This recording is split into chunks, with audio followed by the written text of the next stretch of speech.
Handog ng Radyo Pilipinas World Service ang programang Global na Tayo. Pag-uusapan, hihimayin, aalamin ang mga isyung pinag-uusapan ng bayan at dadalhin sa pandaigdigang plataforma. Global na Tayo, talakayang hindi lang pambansa, bagkus pang global community pa. Global na Tayo, dito sa Radyo Pilipinas World Service, ang online digital station ng Pilipino saan man sa mundo. Tara na, Global na Tayo! Magandang araw sa ating mga tagapakinig at taga-subaybay dito sa ating himpilang Radyo Pilipinas World Service. Narito na naman tayo para sa isa na naman pong edisyon ng programang Global na Tayo kung saan atin pong inilalagay o inilalatag sa pandaigdigang plataforma ang mga issue at usapin dito man sa ating bansa o kahit sa labas ng ating bansa. Basta may impact po sa ating mga kababayan na nasa ibayong dagat, mapa-overseas Filipino worker man o isang non-resident Filipino. Sa ngalan po ng ating kasamang si Ray Sampang, ako po ang inyong lingkod, Steph Vicente, makakasama niyo po sa halos isang oras ng mga mahalagang diskusyon patungkol sa iba't ibang mga paksa, magmula sa mga pinakahuling kaganapan dito sa ating bansa hanggang sa mga kaganapan rin sa ibayong dagat. Bago ang lahat, syempre magpapasalamat na tayo agad-agad sa ating mga kasama dito sa studio, sa Master Control. Nandyan sina Sir Milo Jonella at Ma'am Susan Aison. Nandyan na rin sa ating Warcast si Hero Lucero at nakatoka naman sa ating Evox PBS receiver app si John Paul Montad. At syempre kasama natin ngayon ang ating executive producer sa araw na ito na si Drizzle Nanyong. Paano po niyo kami masusubaybayan? Unang-una, meron po tayo ngayon. Kasalukuyan po tayong nakikita at naririnig sa ating FB live streaming sa official Facebook page po yan ng Radyo Pilipinas World Service. Matapos po ang programa, meron tayong re-uploads and replays po sa ating official YouTube channel na Radyo Pilipinas World Service pa rin po yan. Syempre, sabi ko nga kanina, nakatoka si JP sa ating audio live streaming thanks to Evox PBS receiver app. So paano po ba ito ma-access? Syempre ay mag-download at mag-install sa Google Play Store kung kayo po ay gumagamit ng Android phone at sa Apple App Store naman po kayo kung kayo naman po ay iPhone users. Syempre hindi naman po pwedeng nakatenga lang ang inyong mga mobile application, ay gamitin niyo po yan lalo na po kung kayo po ay on the go pero nakakasaga pa rin po kayo ng internet o kaya may data kayo. So hanapin niyo lamang po ang logo ng Radyo Pilipinas World Service upang live na live niyo pong mapakinggan itong Global na Tayo. At syempre hindi natin to pwedeng kalimutan dahil ito ang mas nagpapalawak pa sa ating reach, sa ating mga target audiences, lalong-lalo na sa ating mga seafarers dahil meron na po tayo ulit na shortwave radio simula pa noong nakaraang Disyembre nung maibalik yung ating collaboration with the USAGM o United States Agency for Global Media na kilala rin po bilang Voice of America. So napapanood or napapakinggan rather ang ating programa tuwing weekdays ng madaling araw po yan dito sa Pilipinas. Oras dito sa Pilipinas within 1:30 a.m. To 4:30 a.m. Philippine Standard Time po yan sa pamagitan ng mga sumusunod na shortwave frequencies 9.920 MHz, 12.120 MHz at 15.190 MHz. Hindi ko na masyadong patatagalin pa ang ating introduction dahil ang pag-uusapan natin, lagi naman nating inaantabayanan, tinututukan dito sa programang Global na Tayo ang usapin ng impeachment trial po sa Senado. Dahil kahapon ay namarkahan na po natin, ika-5 araw, kahapon po yan, araw ng Martes, July 14, 2026, ang naging ika-5 araw ng Senate impeachment trial. So medyo babalikan natin medyo magsa-throwback tayo ng konti kung ano ba ang mga naging kaganapan kahapon sa ika-5 araw ng Senate impeachment trial. So una diyan ay dun sa naging pagdinig kahapon ay iginiit ng National Bureau of Investigation o NBI na isa po sa mga salik na kanilang sinusuri ang kaugnayan po ni Vice President Sara Duterte sa dating Pangulo, of course, yung kanyang ama na si dating Pangulong Rodrigo Roa Duterte Duterte, lalo na yung kinakaharap nitong kaso, no, sa International Criminal Court o ICC,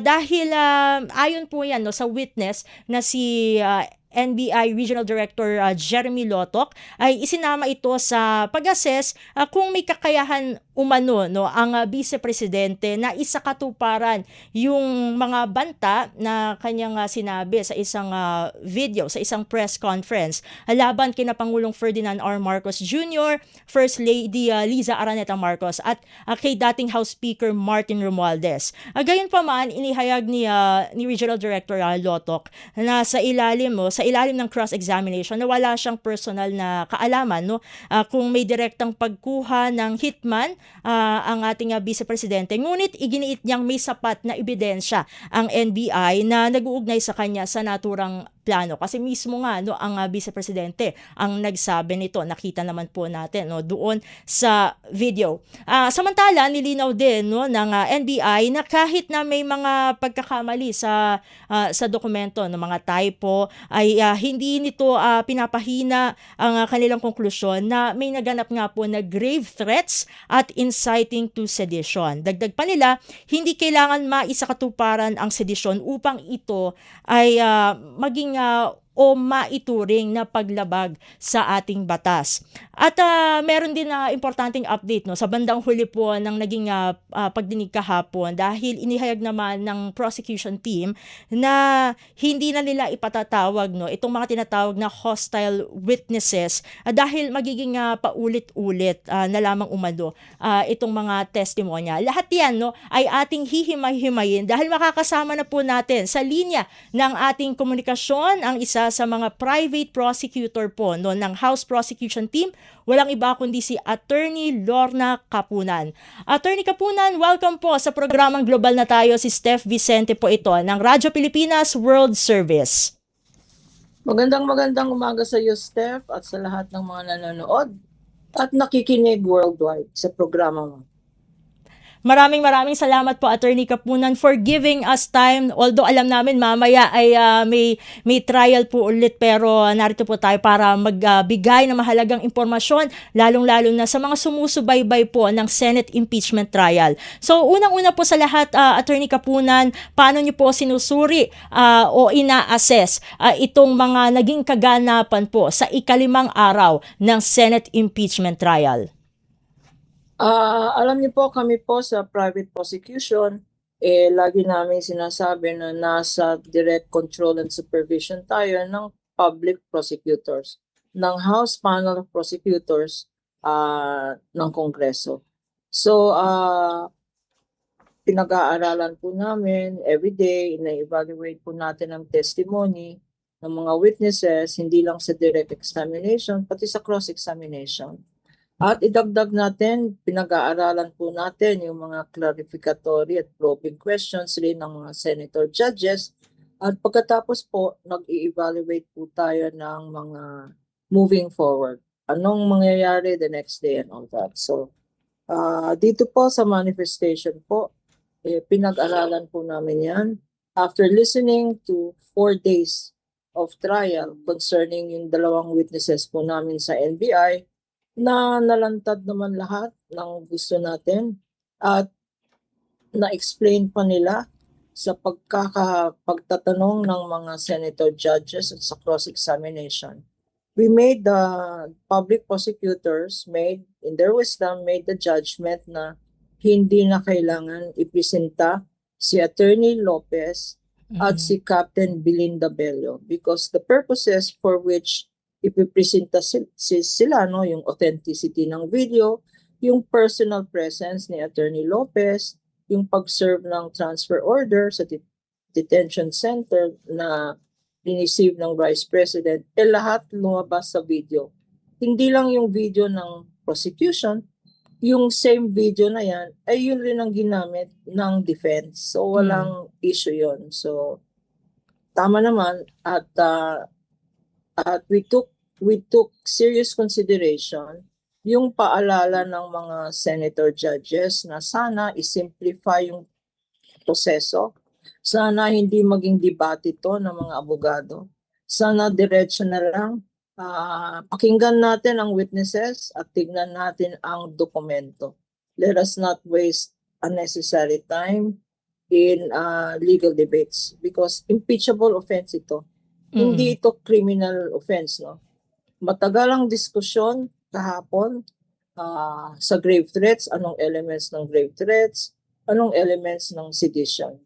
Kanya maganda yung sinabi ng ating Senator si Tito Sen na binalik niya sa perspective ng lahat. Hindi naman ito criminal case sa DOJ o MTC o Regional Trial Court. Betrayal of public trust to. So, that is why we decided hindi na really kailangan ang further testimony ng Attorney Lopez at ng Captain Bello.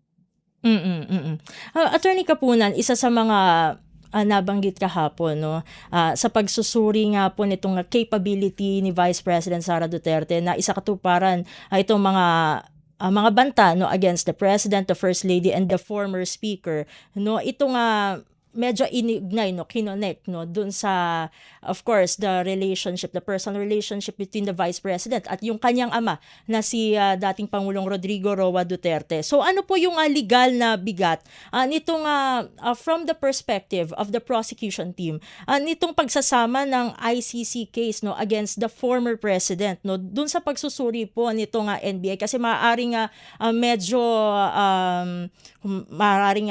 ma-confuse, no, yung ating yung mga sumusubaybay ng impeachment trial kasi biglang na-connect dito sa mga naging kaganapan sa ICC, no, bakit nasama ang dating Pangulo, gayong ang nasa video, yung sinusuri po yung mga sinabi sa video ni Vice President Sara Duterte. So ano po ang perspective ng prosecution regarding this? Ang pinag-uusapan po natin, impeachable offense, yung fitness, among others, fitness to continue as Vice President. At if at all, if she runs for President, fitness to serve as the leader, the President of this country. Ang sinasabi ng defense, at narinig natin kahapon, wala namang intention talaga. This was just a reply. Yung kanyang utterances na I have fired a person to kill President, the First Lady, and the former Speaker of the House. Yun lang ang reply niya. Hindi naman talaga niya intention yun. Pero, kung ganyan ang reply, tama ba na reply yan na ang sagot mo dyan ay violence? Sagot mo dyan threats? Ang sagot mo dyan stirring up yung sentiment ng publiko to go against the administration. Kasi pinalabas rin ng defense, mga video nila na ang galit, ang emotional outburst ng Vice President tungkol sa Kongreso na implying na bakit ako? Lahat naman kayo magnanakaw. But is that the proper response? Hindi po tama yung response na yun. And that is not justification. Kung meron problema sa gobyerno, you are the Vice President, do something about it. Di ba? In your official capacity as Vice President. Pwede naman kayo mag-usap. Sabi rin ni President BBM na video na pinakita ng defense, mag-usap tayo, let's reach out to each other. No?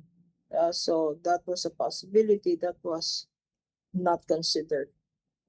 Bakit kinokonekta to sa, because pinag-uusapan natin, hindi ordinary citizen, pinag-uusapan natin isang tao nasa high place, the second highest official of the country, may capacity yan. She also has, although the defense tried to make a point na binawasan nga, merong oppression, political oppression against the Vice President, tinanggalan ng security guard, ng personal security guards ang Vice President. But the Vice President pointed out by Agent Attorney Lotok, out of 300, kukonti lang. More than 200 pang natira.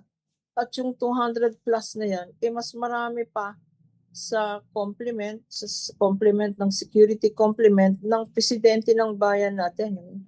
So, yun ang point na linabas sa testimony ni Attorney Lotto. How is this connected? Sinabi nila Romanov. Romanov was first mentioned by the brother of the vice president. So, ang question natin lahat, buong pamilya ba? Buong pamilya ba ang response nila? Kultura na ba to ng extrajudicial response, killings? Kultura na ba to ng violence? Yan ba ang sagot nila kung merong problema o kung meron silang galit sa sinuman tao? I think that is the connection being made here, no, by those who are listening. Pero wag nating unahin ang strategy ng bawat partido, no? Let us not. I don't want to second guess the strategy of the defense, no? Kung bakit linabas pa nila yung Romanov na yan. Pero Attorney Kapunan, no, ngayong nabanggit niyo na po itong tinatawag na Oplan Romanov, just kasi of course no, our yung mga nakikinig sa atin, maaaring nga hindi rin naman po legal experts, and also myself, hindi rin po ako legal expert, no? Gaano po ba kahalaga, no, yung pagkakabanggit nito, no? Kahit po in general, sa pagbuo ng narrative or motibo doon sa case? Ang sinasabi nila, there is political persecution against the Vice President na pinangalanan nila na Operation Romanov.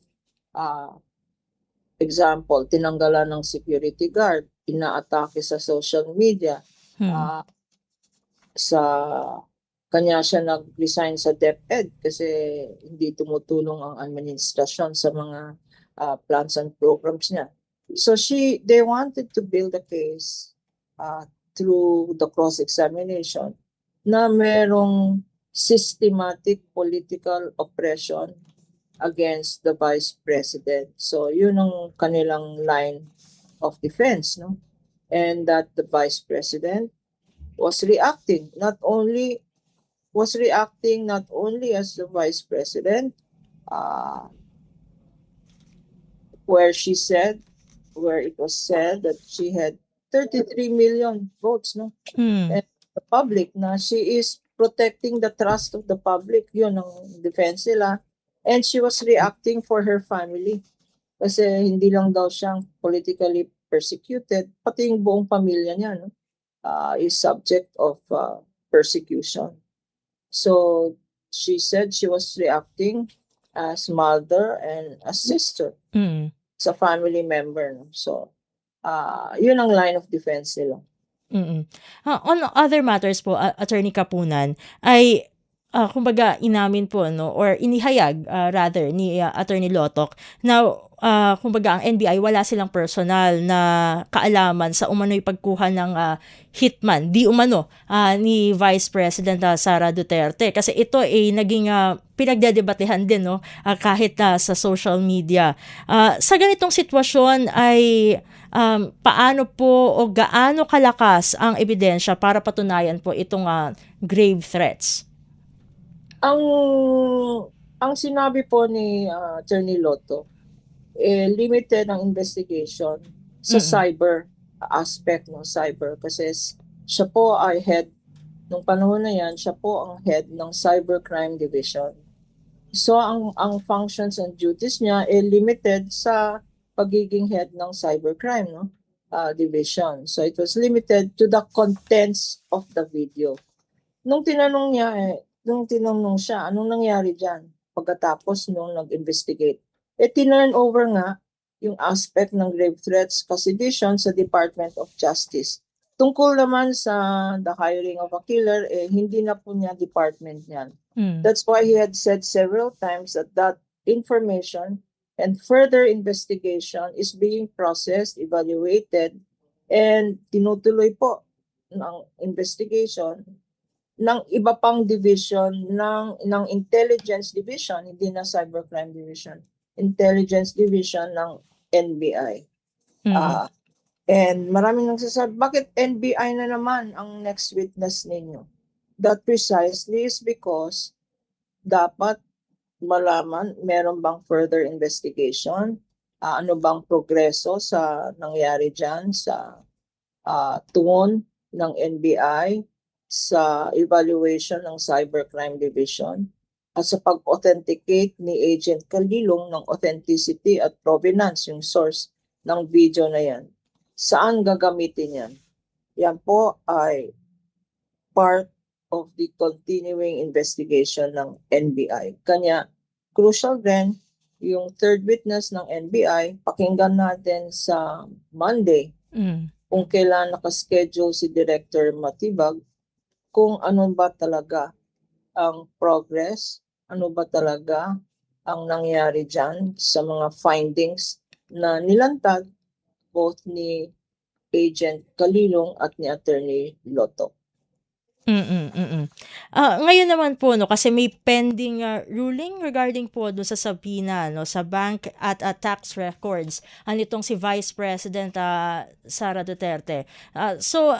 Ano po 'no, from the side of the prosecution, sa inyong, pananaw ay ano po ang magiging epekto pa 'no, kung aprubahan ng, Senate Impeachment Court yung subpoena 'no, dito nga po sa mga bank and, tax records ni VP Duterte? Today nga po sa Senado, yun po ang subject Hmm. trial today. This will be an oral discussion on these two issues. Yung admissibility ng bank records, kung mag-i-issue nga ba ng subpoena ang impeachment court, at saka yung opening ng tinatawag ng mahiwagang box ng BIR. No? Mm. Kasi you will recall na itong box na ng BIR sinoli po ng impeachment court ng presiding judge sa House. So, if it is intended and the prosecution intends to present it, this should be subject of a subpoena. So, there will be discussions here, 15 minutes, kagaya ng in-announce kahapon, 15 minutes sa side ng prosecution, 15 minutes sa side ng defense, pagkatapos may tinatawag na rebuttal, 10 minutes on each issue. No? Pagkatapos nun, pakikinggan ang point of view ng mga senator judges. That's why it might take the whole afternoon, and then they will vote. They will vote on it. So wala pang ruling po dyan. Yun po ang subject ng trial mamayang hapon. At, I think ko kahapon ba na parang, naglabas ng statement, si, Vice President Sara Duterte 'no. Paano po niyo, tinitingnan po 'no diyaan, sa prosecution na panel o team ang naging pahayag ni VP Duterte na walang ebidensya laban sa kanya, lalo na, matapos yung, testimonya 'no, yung mga testimonya, nitong, mga nakaraang, araw 'no ng, Senate impeachment trial. Paano niyo po ba tinitingnan ito 'no, itong paglalabas ng statement, ni Vice President Duterte? Yun po ang opinion ng Vice President. Ang importante po, tignan natin, ano? Kasi in the past 2 days, maraming lumabas sa testimony ng aming prosecution witnesses. Hindi lang yan. Sa documentary evidence, sa part po na mark po natin o napresenta natin through Agent Calilong, 19 documents kay Agent Calilong. Kay Attorney Lotok naman, na palabas rin natin sa korte, 45 documentary evidence. Kung hindi po yan evidence, ano pong tawag natin doon? On the part of the defense, so far, wala pa tayong naririnig from the defense tungkol sa ebidensya nila. So far, ang pinalabas lang nila sa testimony hindi daw credible ang investigation report kasi binilang nila ang typographical errors sa report. So, yun po ang line of defense nila so far. No? So, we submit na lang. Huwag na tayo magkomento sa komento. No? Let's just focus on listening to the testimonies and appreciating the evidence. In the end, yun po the merits of the case po ang pag-usapan natin, wag po opinion. Kasi wala pong weight ang opinion ng kung hindi ka senator judge.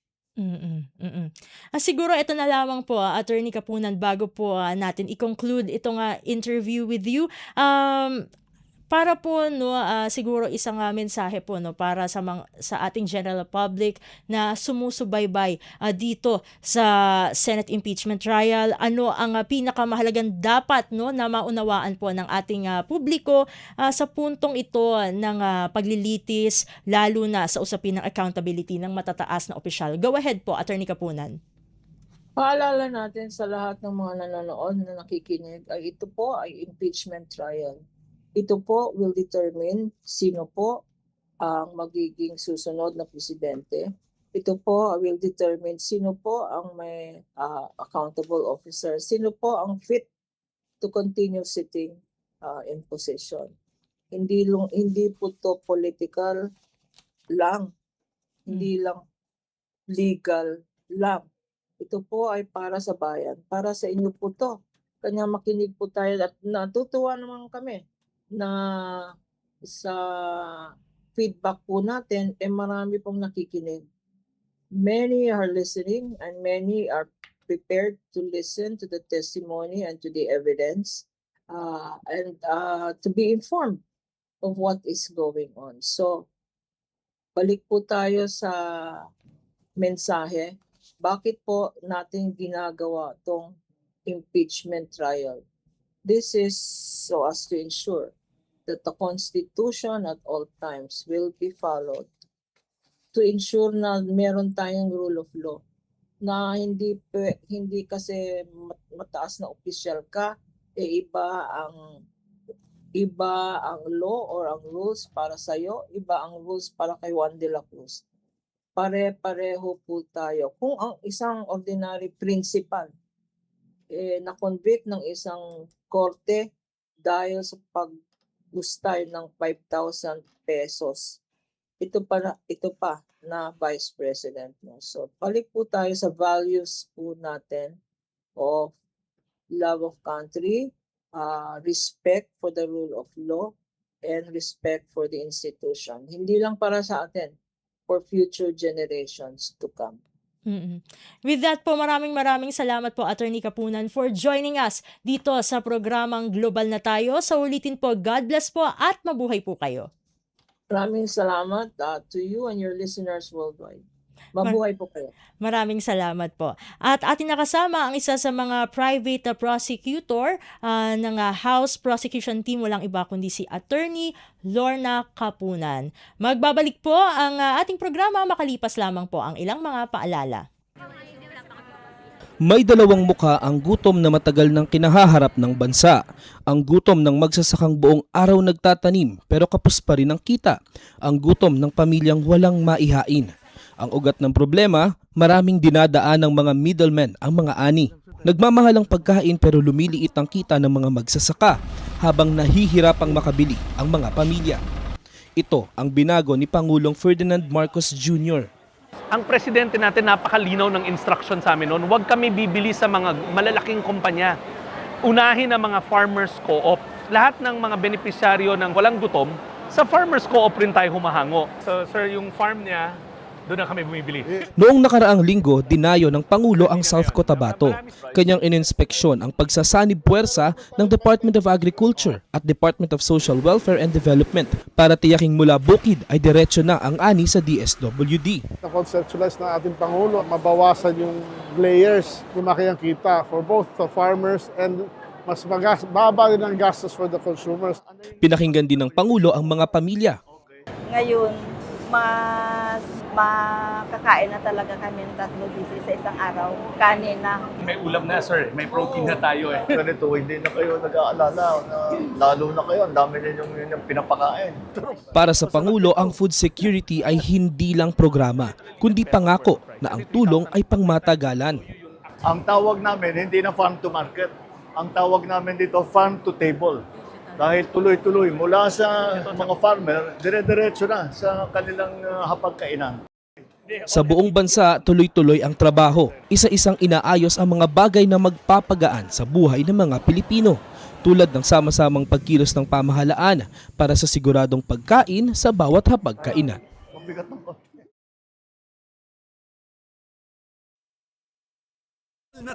Global na tayo. Kasama si Ray Sampang dito sa Radyo Pilipinas World Service. At nagbabalik na po tayo sa programang Global na tayo. Kasama pa rin po ang inyong lingkod, Steph Vicente, sa ngalan ng ating kasamang si Ray Sampang. Samantala, dahil nga ang pamagat ng ating programa ay Global na tayo, ay syempre ay may pag-uusapan din tayo na talagang global dahil nagpapatuloy pa rin po ang usapang pangkapayapaan naman sa pagitan ng Lebanon at Israel, no? Diyan sa Rome, Italy, sa ilalim ng pamamagitan po niyan, no? Kumbaga ang mediator po diyan ay ang Estados Unidos. Layunin po ng negosasyon na maisakatuparan na ang kasunduan para sa unti-unti pong pag-alis ng puwersa ng Israel sa Southern Lebanon kasabay ng pag-deploy ng Lebanese troops at pag-disarm sa mga armadong grupo tulad po ng Hezbollah. Sa gitna ng mga kaganapang ito ay syempre aalamin po natin kumusta na nga ba ang mga kababayan natin diyan sa Lebanon. How are they viewing this kind of development? Kaya kasama natin muli dito sa programang Global na tayo ang co-founder po ng charity organization na Tres Marias. Yan po ay nakabase po sa Lebanon. Walang iba kundi si Miss Myra Aragon. Miss Myra, welcome po muli sa Global na tayo. Si Steph Vicente po ito ng Radyo Pilipinas World Service. Good morning po sa atin lahat. Morning na rin dito. Kahit madaling araw pa, pero pareho pa tayo good morning. So, eto kami, dito sa Lebanon, okay pa rin kami dito. Alive and kicking pa rin po yung mga OFW dito sa Lebanon. Miss Myra, nabanggit ko nga yung developments dito, no? Nag-uusap na for a peace deal, no? For a peace deal, sana ito ay maging permanente, although alam naman natin ng palagiang sitwasyon sa Middle East ngayon at lalo na natapat din nakatatapos lang ng ceasefire between the United States at ng Iran. Sa mga developments na ito ay paano pa rin po, no, lalong-lalo na sa inyong organization na Tres Marias, paano pa rin po ba kayo nag-ooperate despite these sa kabila po ng sitwasyong ito? Pupunta kami sa Lebanon, parang nasanay na din lang kami na mamaya't maya, may kaguluhan, may bombahan. So like, prepared na kami po lahat sa mga ganitong mga sitwasyon. Pero andun pa rin yung pangamba at yung may rumors nga among the Lebanese community, sila mismo na sabi nila na may pagbabanta na pag maging worst yung sitwasyon, mas malakas pa daw yung magiging kaguluhan kaysa yung dati. Pero ang Pilipino, alam naman natin na yung resiliency ng mga Pilipino, matibay yan. So, we still continue our lives. Then, yun nga, sana nangyayari din dyan sa atin sa Pilipinas, we still opt to stay kasi alam namin pag umuwi kami, mahirap. Mahirap, mawalan ng trabaho, mawalan ng constant, yung stable na salary na tumatanggap ang mga Pilipino na sumusuporta kami dyan sa pamilya namin. So, we still opt to stay dahil nakita namin na magulo talaga ang Pilipinas. So, maging mahirap yung sitwasyon namin. So, kami naman dito bilang sa organisasyon sa Tres Marias, we still continue our advocacies. So we still continue to distribute dry food items kasi may kakayahan naman sila ngayon magluto. So nag-shift kami yung activities namin into distribution of dry food items. And at the same time, hindi namin nakakalimutan to empower the migrant communities with opportunities na ma-uplift yung buhay nila kahit nasa gitna ng kaganapan ng mga ito, na nagbibigay kami ng vocational skills training katulad ng the most recent was the barista training kasi dito sa Middle East mahilig ang mga tao dito uminom ng kape. So we are trying to create work opportunities sa kanila by training na pwede sila dito. And at the same time, Saturday kasi yung barista. On Sundays, we also have our self-care na vocational skills training like the manicure and pedicure. Kasi sa manicure and pedicure nakikita din namin, hindi na sila kailangan na mag-establish talagang physical na salon. Although siguro pwede silang mag-establish later, pero pwede mo na rin yung pagkitaan yung skills mo just by putting in a small pocket yung nipper, filer mo, nail cutter, kung maliit na lang na pouch, pwede mo na yan pagkakitaan and pumunta sa mga clients mo, mag-home service ka, pwede rin po yan tumulong sa pamumuhay ng kapwa natin. Bago ako mapunta po diyan sa mga trainings and events na spearheaded po ng Tres Marias, ay matanong ko lamang po, Miss Myra, meron po ba kayong mga namomonitor po sa side ng Filipino community diyan sa Lebanon na mga kababayan po natin na nakatira dun sa southern part ng Lebanon na naapektuhan po nitong siguro exchanges of attacks between yung mga armed groups at ng Israel? Yes po. Katulad nga ng sinabi ko, yung resiliency ng mga Pilipino, matibay yan. Bumalik na rin sila sa, yung may mga work, bumalik na rin sa trabaho nila doon.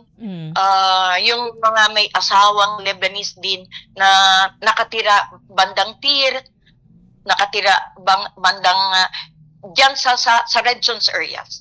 Bumalik na rin sila, pero sinasabi nga nila, nararamdaman pa rin nila yung yanig ng bahay nila pag may bomba. So ang advice lang namin din sa kanila, kung sakali man na nakikita nyo na dangerous, lumikas kayo. And we are open, ang Tres Marias open po kami na to receive them, na to find shelters for them. Though yung tibay ba ng Pilipino na kung minsan kahit ano mo pang sabihin na huwag kang pumunta dyan, andyan pa rin yan kasi gusto ngang kumita para sa pamilya nila. Miss Myra, punta na tayo dun sa mga events po, kasi nalalapit na po itong tinatawag na Asia na Pika Pika Night.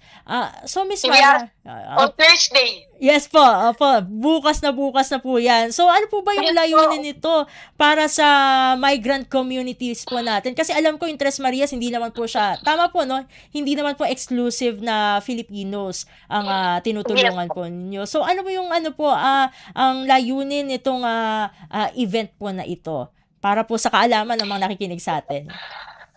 It's a fundraising event pa rin to kasi mahirap. Ang Lebanon has been into a lot of wars. So parang exhaust na rin siguro yung mga funders to fund organizations, grassroots organizations para sa mga kawanggawa. So kami as Tres Marias, we don't want just to rely on funding. Gumagawa po kami ng paraan para continuous yung services namin sa migrant communities. So ito yung Asian Pika Pika, it's a fundraising event where we invite organizations or individuals who would like to participate in this Pika Pika. It's like, meron kasing isang organization, Lebanese organization, ginagawa nilang aperitivo. So sabi ko, ayoko naman i-kopya yung pangalan nila, makopyright tayo, yung copyright, na kinopya na lang natin yung pangalan nila. Sabi ko, let's make it more Filipino, yung Pika Pika. So, meron na po kaming mga na-invite dyan. Kung makita mo doon sa invitation, meron doon $20. Yung bawat na plate ng it costs $20. And every cent naman po na maano namin, ma-earn namin goes for our advocacies. Kasi yung nga kanina sabi ko, we shifted our activities to dry food items distribution. At meron din pumupunta sa amin yung mga anak nila na kailangan ng medical na, yung mga nagte-take ng mga maintenance medication. So we tried as much as possible to support. Meron kaming isa na family, Filipino yung mother, yung father is Syrian, naging casualty rin siya sa pagbobomba. Nandun siya sa labas, although hindi siya yung target. Nandun siya sa labas preparing their family car kasi ilalabas niya nga yung pamilya niya. It was on an Easter Sunday. At hindi announce yung pagbobomba ng Israel. Natamaan yung tatay. Kasi yung building na target, andun siya sa ilalim yata. So yung mga debris na hulog sa kanya, namatay yung tatay. So yung mother, the Filipino mother, was left with yung 4 children, and yung panganay niya is PWD. May epilepsy, ADHD, lahat na. So meron siyang maintenance medication. Kung hindi yun ma-maintain, nagkakaroon ng mga seizures yung bata. So, as much as possible, sinusuportahan namin yan ng medication kasi para hindi man maano yung bata, at yung nanay din, mais din na kahit konti kasi she was a plain housewife. Nung buhay ang asawa niya, wala siyang trabaho. So ngayon, left alone with her 4 kids na yung nag-aaral pa at yung may sakit pa. So this is one objective ng Pika-Pika para ma-sustain namin yung mga needs ng migrant communities.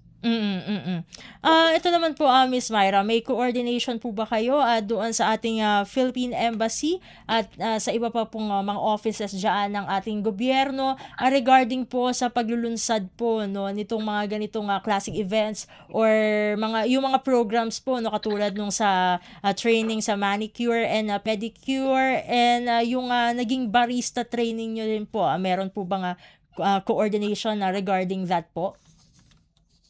Ini-inform namin ang embassy, ini-inform ko si ambassador, ini-inform ko rin si labor attaché Adamusa, ini-inform ko rin sila tungkol sa mga activities namin. Pero katulad ng barista training, we really paid for the trainers. So bali sa amin na po yun, sa Tres Marias na po yun. Kami na yung hahanap ng pondo kung paano namin babayaran yung trainers, and it cost a lot. And then yung sa manicure, pedicure, kami na rin po naghahanap ng pondo para rin sa ibabayad namin sa trainer. Yun na nga, sabi ko, itong mga patient Pika-Pika, mga dinner fundraising namin, this is to support sa mga activities, sa mga advocacies ng Tres Marias. Siguro ito na lamang po, Miss Myra, bago ko po kayo pakawalan sa interview na ito. Una, ano ang mensahe niyo po sa mga Pilipino sa Lebanon na maaaring although sabi niyo ay medyo na-normalize na po, na kumbaga nasanay na yung mga tao na merong gera kahit hindi naman po dapat kasi po ito kaguluhan po, pero na meron pa rin po siguro yung iba nakakaramdam pa rin po ng takot at pangamba dahil sa kasalukuyang sitwasyon. Ano po muna ang mensahe niyo sa kanila? Ang mensahe ko lang sa ating kapwang Pilipino na nandyan sa Tyre, sa South, na laging binubombahan hanggang ngayon ng Israel, kasi hindi pa naman talaga tapos yung kaguluhan. Nandito lang po kami. Andito rin ang embahada natin na handang tumulong. Mag-reach out lang kayo kung sakali mang hindi na talaga kaya ang sitwasyon na lumikas kayo. Nandito lang kami. Reach out kung anong pangangailangan. Sabihin nyo po kasi gagawa tayo ng paraan para matulungan po kayo. Ito naman po, para naman po sa mga nandito sa Pilipinas at sa ibang bansa, paano sila maaaring makatulong o makiisa po sa mga programa ng Tres Marias? Para naman dyan sa atin sa Pilipinas, alam ko mahirap din ang sitwasyon dyan. So, pray lang po tayo na maging maayos ang lahat, lalo na dyan sa ating bansa, because there is no better place than home. Gusto rin namin umuwi. Ako miss ko na yung pamilya ko, gusto ko na rin lang umuwi. Kaso lang, hindi rin ako basta-basta ang uwi dahil alam ko, nangangailangan pa rin yung pamilya ko, ang suporta ko ng pamilya ko. So, just pray na magkaisa tayo na there would be a better Philippines. And para sa yung may kakayahan pa rin mag-share, reach us out na meron naman kaming Tres Marias page and Instagram. Pwede po kayong mag-reach out sa amin, mag-DM lang para pwede tayong mag-ugnayan kung paano po pwedeng suportahan ang mga advokasya ng Tres Marias. And with that po, maraming salamat po, Miss Myra, sa muli niyo pong pagsama dito sa programang Global na Tayo. Sa ulitin po, God bless po at mabuhay po kayo. Thank you po din sa inyo. Maraming salamat po. Bye-bye. Maraming salamat po. Thank you po ulit, Miss Myra. At ating nakasama po dito sa programang Global na Tayo, si Miss Myra Aragon, isa po sa mga nagtatag ng Tres Marias Charity Organization. Magbabalik po ang programang Global na Tayo, makalipas lamang po ang ilang mga paalala. Paano nga ba mag-register para magkaroon ng schedule sa Bagong Pilipinas Presidential Action Center? Narito ang mga dapat gawin. Gamit ang iyong mobile device, pumunta sa eGovPH app. Pwede itong i-download mula sa Apple App Store o sa Google Play Store. Gumawa ng account. Ilagay ang email address, valid mobile number, pagkatapos ay makakatanggap ka ng one-time code sa iyong email. Gamitin ang code sa eGov app para sa verification ng iyong account at ng mga impormasyong ibinigay. Congratulations! Meron ka ng eGovPH app account. Pwede mo na ma-access ang iba't ibang serbisyo ng gobyerno kabilang ang mga serbisyo sa Bagong Pilipinas Presidential Action Center.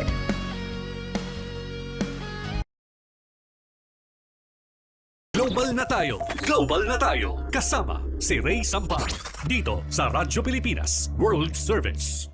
At nagbabalik na po ang programang Global na Tayo. Nasa huling panayam na po tayo dito sa ating palatuntunan dahil makakasama po natin ang ating Philippine Consulate General sa Hong Kong dahil meron po silang mga kaganapan tulad ng tinatawag po na Sabado sa Konsulado at Hayo sa kinabukasan. Aalamin natin ang mga detalye niyan. Kasama na po natin sa linya ng komunikasyon ang ating Consul General doon, si Consul General Romulo Victor Israel Jr. Congen Israel, welcome po muli sa programang Global na Tayo. Si Steph Vicente po ito ng Radyo Pilipinas World Service. Hello and good morning to all your listeners po and followers. Maraming salamat po, Congen, sa pagsama niyo po dito sa programa. So mauna lang po tayo dito sa tinatawag na Sabado sa Konsulado. Sa pagpapatuloy po, kasi may several editions po ito at kung di po ako nagkakamali, meron din ito sa darating na Agosto. So paano niyo po sinusukat ang epekto nito sa accessibility ng consular services para sa mga Pilipino sa Hong Kong, lalo na po yung ating mga OFWs na meron pong limitadong oras kapag po weekdays? Yes, thank you. Anyway, sa simula po kasi nung bagong dating po ako sa Hong Kong, alam naman po natin na Sunday po yung day off ng ating mga kababayan dito sa Hong Kong, lalo na yung nagtatrabaho sa mga domestic sector na po. Pero I realize mayroon din ho palang mga kababayan tayo na hindi Sunday ang kanilang day off, yung tinatawag nilang international. So meaning may mga employers nila na foreigners na hindi naman po Hong Kongers at binibigyan sila ng freedom to choose kung anong day yung kanilang day off. At yung iba naman yung Saturday yung day off po nila. So at may karamihan din sa kanila, so nangangailangan ng serbisyo, kung kung tutusin nga po 7 days a week pero hindi naman po siguro humanly na yon possible kung Monday to Sunday na po tayo magbubukas so minabuti po namin magbukas ng Sabado simula po last July 2025 at simula po noon meron na tayong paglingkuran ng mga 2,438 nating mga kababayan na pumupunta ko sa konsulado Saturday sa isang buwan po. Minsan lang naman po yun sa isang buwan. Last Saturday of the month or fourth Saturday of the month. So at least ito po ay nagbibigay ng option sa kanila kung hindi nga sila makapunta ng Sunday or any other day. Meron silang isang araw na alam nilang bukas ang ating tanggapan.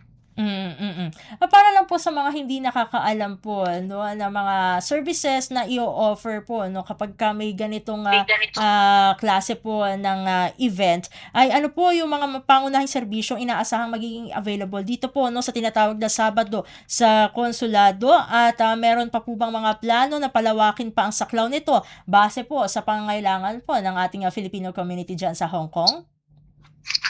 Well, nung una po ay naisip namin kami lang muna sa konsulado kasi mahirap din kasi ibang operasyon yung ating migrant workers ibang operasyon yung LOA, ibang opisina rin yung SSS pero kinausap po namin sila at sumang-ayon din sila na sasama sila sa amin kaya ito nga yung ating Sabado sa konsulado, buong buong opisina na po ng konsulado. Kasama yung Migrant Workers Office, kasama ang OWA, kasama ang SSS at Pag-ibig. So open ang lahat ng serbisyo namin.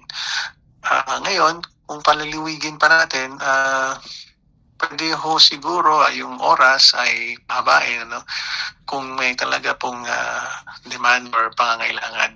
Open naman tayo sa mga ganyang mungkahi po. Binanggit po dun sa announcement na may prioridad po dun sa mga talagang nagpa-appoint. So, paano po binabalanse ng ating Consulate General ang pagtanggap po ng walk-ins upang matiyak na wala pong Pilipinong mapag-iiwanan pagdating sa mga services po ng ating pamahalaan? Yes, mas mainam sana yung may appointment sila para hindi rin sila mahihirapan sa paghihintay kasi may pila nga rin po, hindi natin maiwasan pag marami talagang may gusto sa isang serbisyo. So hindi maiwasan magkaroon ng pila kung dating sila nang wala silang appointment, mapapahaba po yung paghihintay nila. Ngayon, kung sakali lang na pumunta sila na hindi po nakakuha ng appointment, hindi naman natin sila syempre tatanggihan po. So pag i-provide natin yung service na kailangan nila at we will make sure na lahat nang pumunta. So lahat with or without appointment na pumunta sa amin pag sa Sabado sa konsulado ay mabibigyan po ng kanilang serbisyong kailangan.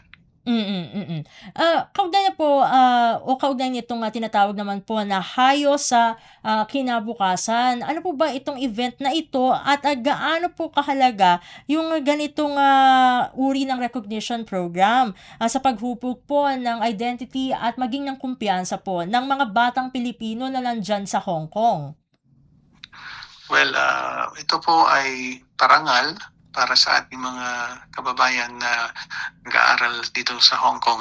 Una sa lahat ito po parang individual recognition din sa kanilang achievements kasi hindi rin syempre madali ang makatapos sa isang kurso dito sa Hong Kong. By the way, ito po ay para sa mga college graduate tsaka yung mga postgraduate po. At pangalawa, para ma-motivate din sila na magbuo ng community dito sa Hong Kong ng mga estudyante kasi mayroon silang opportunity na after finishing yung kanilang degree to find an employment here in job here in Hong Kong at sana magkaroon sila ng network system, support system po. And yung ibang gustong bumalik sa Pilipinas ay para ma-encourage din po na gamitin ng kanilang mga napag-aralan para ho sa kaibubuti, hindi lang ng kanilang sarili, ng kanilang families or pag-abot ng kanilang pangarap, kundi po makatulong din sa ating bayan. Conjen, paano niyo naman po nakikita diyan po sa ating konsulado ang papel ng edukasyon at mga tagumpay po ng ating Filipino graduates sa pagpapalakas po ng imahe ng Pilipinas sa international community, particular diyan po sa Hong Kong? It's very important po na makita ng ating host country na mga Pilipino ay yung nga po ay multi-talented, no? Marami tayong kayang ibigay, hindi lang tayo sa larangan ng pagtatrabaho sa domestic sector. Marami tayong pwedeng gawin, nasa professional fields din tayo, ano? At itong academic achievements nila ay magpapakita na yung nga po, Filipino is world class, ano. In fact, noong naka-attend ho ako ng isang scholarship award ceremony sa Hong Kong University, nakakalungkot na parang ang dami-daming mga galing India, galing Indonesia, pero ating mga kababayan parang doon medyo marami pang space for improvement. So maganda ho sana na through this event ay ma-encourage pa yung ating ibang kababayan na isubukan din nila ang Hong Kong. Mataas po ang standards dito. In fact, nasa top 100 po universities in the world ang 4 sa kanilang mga universities, may isa po na nasa top 10, so yung Hong Kong University. So maganda rin opportunity for our young generation of Filipino talents na take advantage din yung available na opportunities dito sa Hong Kong, at hindi na nila kailangang lumayo, Yung iba kasi syempre ang tinitingnan US, Europe. Kung meron naman po sa Hong Kong na same standard, at malapit pa sa atin sa Pilipinas. So maganda rin po yung i-consider ng ating mga kabataan. Marami po tayong kabataan talaga na lumalabas ang bansa para mag-aral ng kolehiyo, ng mga masters nila, doctorate nila. So baka po ito mag-open din ng door, for many of our youth, to consider Hong Kong. Siguro ito na lamang po, Conjen, dahil alam ko may event pa po kayo nga pupuntahan. Mensahe na lamang po para sa ating mga kababayan dyan sa Hong Kong regarding po sa ating mga napag-usapang events. Go ahead po, Conjen. Well, thank you for the opportunity. We want to extend our invitation po to all our students here in Hong Kong. Sa ngayon po ay open pa yung ating registration. If you can join us sa ating celebration ngayong July 19, para sa mga gagraduate po dito sa Hong Kong. Sa ngayon may 8 pa lang po yata nag-confirm. Last year ay medyo mas marami sila. Second year pa lang po ito ng ating gagawing parang recognition ceremony para sa mga Filipino graduates, at I hope marami pa maka-join sa amin. Kaya po in-extend namin actually yung registration kasi nga yung iba patapos pa lang, so hindi pa sila originally nasa April po ito namin sinaschedule. So open po and please come and join us, or kung may mga gusto lang po mag-witness, hindi pa naman graduating, pwede rin po kayong mag-join sa amin. And para sa Sabado sa Konsulado, again, this is something we are doing, parang we're going the extra mile, kasi we already are opening on Sundays, so wala na po tayong Sunday na pahinga. Pero para ho sa ating mga kababayan, i-open na natin yun. And we are adding Saturday para po sa ilan na hindi naman po makapunta ng Sunday. So please take this opportunity rin, lalo na kung may mga urgent pong pangangailangang dokumento, lalo na po yung mga pauwi ng Pilipinas ngayong panahon ng bakasyon. Open din po yung migrant workers natin office para sa kanilang OEC or any other documents sa OWA, sa SSS, and sa Pag-ibig.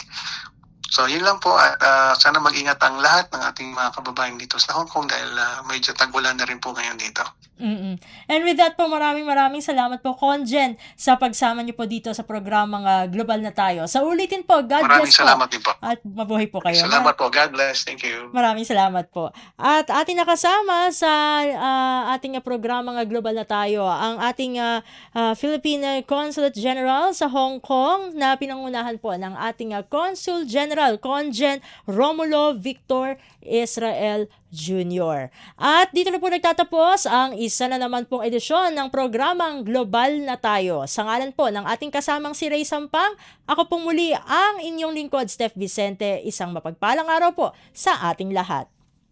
Handog ng Radyo Pilipinas World Service ang programang Global na Tayo. Pag-uusapan, hihimayin, aalamin ang mga isyung pinag-uusapan ng bayan at dadalhin sa pandaigdigang plataforma. Global na Tayo, talakayang hindi lang pambansa, bagkus pang global community pa. Global na Tayo, dito sa Radyo Pilipinas World Service, ang online digital station ng Pilipino saan man sa mundo. Tara na, Global na Tayo.